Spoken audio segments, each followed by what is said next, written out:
हर हर महादेव भक्तों, सभी को मेरी प्यार भरी राम राम। कैसे हो आप सब? आशा करते हैं आप सब के ऊपर भगवान शिव की अपार कृपा और करुणा बरस रही होगी। नमो पार्वती पते नमः। हर हर हर महादेव।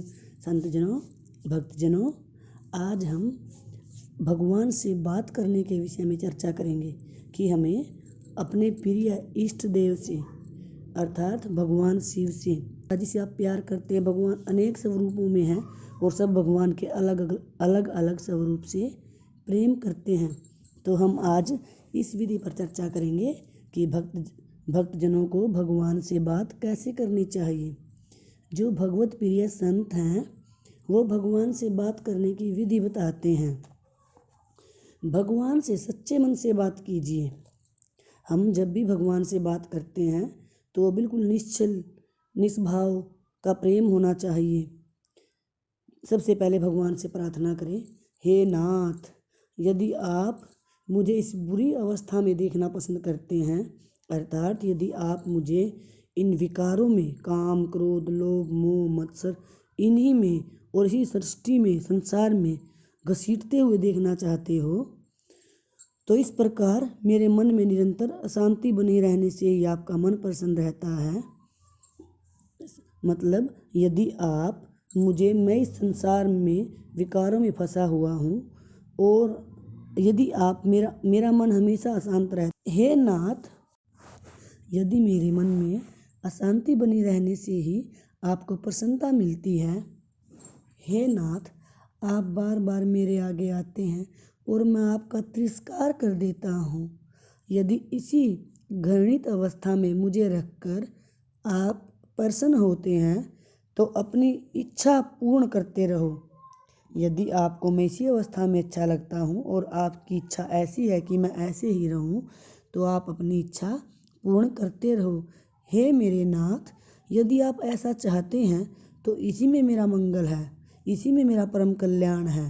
परंतु मैं सब दोष, यदि मेरी तत्परता, परंतु मेरे ये सब दोष यदि मेरी तत्परता और अविश्वास के कारण होते हैं, तो हे प्रभु, अब बहुत हो चुका है।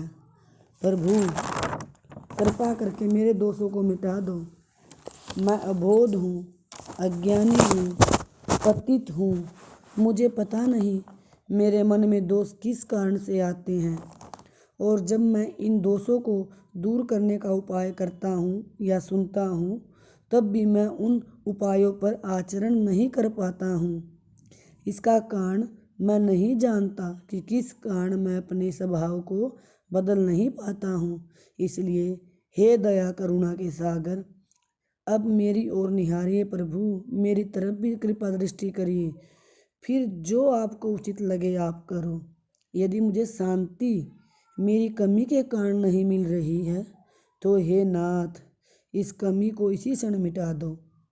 यदि तुम्हारी इच्छा से ही शांति नहीं मिल रही है, तो हे नाथ, मुझे इस विषय में कुछ कहना ही नहीं है। यदि यह अशांति मुझे आपकी इच्छा से मिल रही है, तो यह शांति ही मेरा परम धन है और मेरा परम मंगल है। मैं ऐसा अनुभव करूं, क्योंकि आप मेरे स्वामी हो। तुम्हारा मुझ पर पूर्ण अधिकार है। मैं तुम्हारी वस्तु हूँ। हे नाथ, तुम जैसे रखना चाहो ऐसे ही रखो। प्रभु से प्रार्थना करें, हे नाथ, शांति दो प्रभु। शांति प्राप्त करने का यही सर्वोत्तम उपाय है कि हम बार बार भगवान से यह प्रार्थना करें। यदि भगवान पर विश्वास नहीं है, यदि हमारा भगवान पर विश्वास नहीं बन रहा है, तो भी उन्हीं से प्रार्थना करनी चाहिए और कहना चाहिए, हे नाथ, हे भोलेनाथ, मैं आप पर विश्वास कहाँ से लाऊं? मेरा आप पर विश्वास नहीं हो रहा है, तो मैं ये विश्वास कहाँ से लाऊं? विश्वास कोई पैसों से खरीदने की वस्तु तो नहीं है कि मैं उसको खरीद लाऊं। हे नाथ, अब आप ही बताओ मैं क्या करूं? सोच कर देखिए, ऐसा कौन सर्व समर्थ और सर्वज्ञ दया का सागर है? ऐसा कौन है?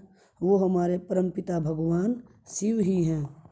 भगवान ही हमारा सर्वस्व है।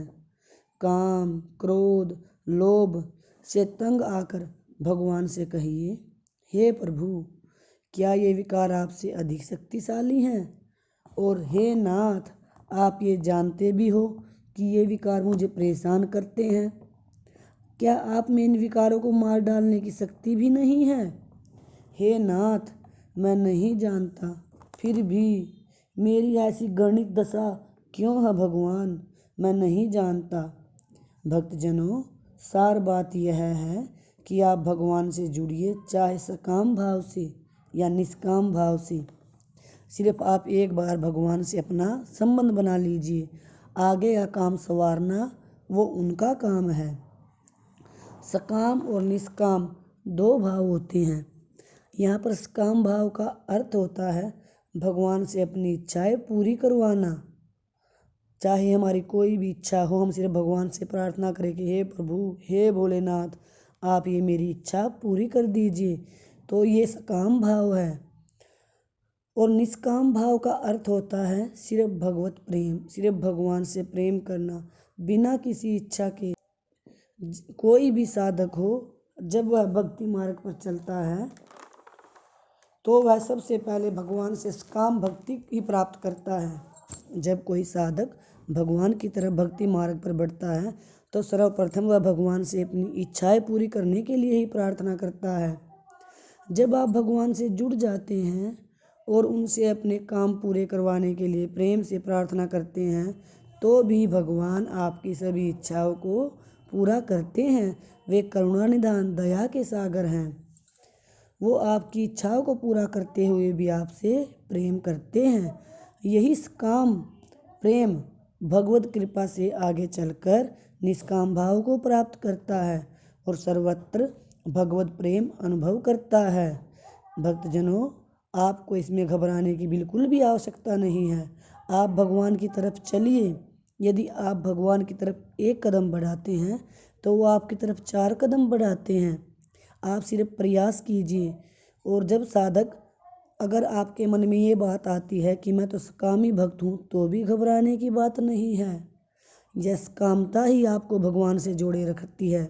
इसलिए वो भगवान के ऊपर छोड़ दीजिए, उनका काम है, वो अपने आप आपको निष्काम करके अपनी भक्ति में लगा लेंगे। भक्तजनों, आपको मैंने बताई कि आपने भगवान से बात कैसे करनी है, किस प्रकार उनसे प्रार्थना करनी है। भगवान शिव अपार करुणालय वरुणालय दया के सागर हैं। वो अपने भक्तों के ऊपर अपार करुणा बरसाते रहते हैं। भक्तजनों, यदि आपको शिव सत्संग सुनना अच्छा लगता है और आपकी आत्मा कहती है कि आपको यह अवश्य सुनना चाहिए, तो चैनल को सब्सक्राइब, लाइक और शेयर करें। और दिल से यह कथा सुनने के लिए आप सभी का धन्यवाद। हर हर महादेव भक्तों, राम राम सभी को, धन्यवाद।